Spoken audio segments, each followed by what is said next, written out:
A special thank you to each of our subscribers who make this channel possible. Here's today's story. In a significant diplomatic gathering, Syria's top diplomat, Asaad Hassan al-Shibani, met with foreign ministers from Turkey, Iraq, Jordan, and Lebanon in Amman, Jordan, to advocate for the lifting of Western-led sanctions on Syria and to promote post-war reconciliation efforts. This meeting comes in the wake of escalating violence in Syria's coastal province, where clashes between security forces and insurgents from the minority Alawite community have reportedly resulted in hundreds of casualties. According to various rights groups, although these figures remain unverified by independent sources, the foreign ministers collectively voiced their concerns about the dire humanitarian situation in Syria, where the United Nations estimates that approximately 90% of the population lives in poverty. Al-Shibani emphasized the need for inclusivity and protection of all Syrian communities, stating, "We are protecting all components of the Syrian people, and we do not discriminate between them. We will not allow the repetition of the tragedies of the Syrian people."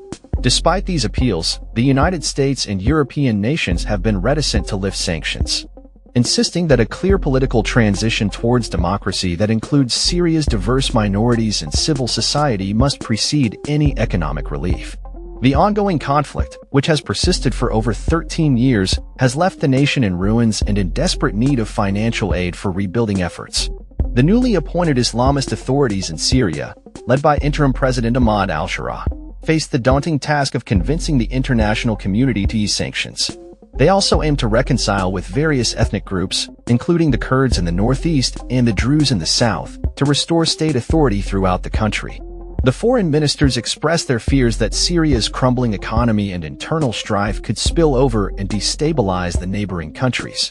Iraqi Foreign Minister Fawad Hussein remarked, "Stability in Syria requires dialogue with the country's various components," highlighting the importance of regional cooperation.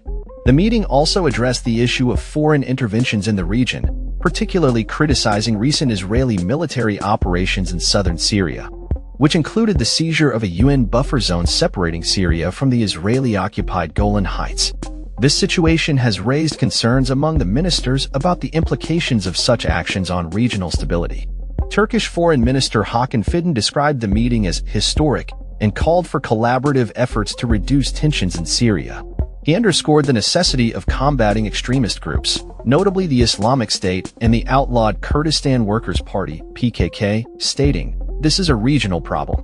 Regardless of our ideals, we should all combat IS as well as the PKK. They are both terrorist entities." Iraq's foreign minister further warned of the growing presence of IS sleeper cells, urging a proactive approach to share intelligence and counter their activities, particularly in areas bordering Iraq and Jordan, as well as within Syrian territory. As the humanitarian crisis deepens, the call for lifting sanctions and fostering reconciliation remains a pivotal point for Syria's future. The international community's response to these appeals will be crucial in determining the trajectory of the country as it seeks to emerge from years of devastation and conflict. That's all for this story. We upload videos every day covering many different subjects, so hit that subscribe button to stay informed. Thanks for watching.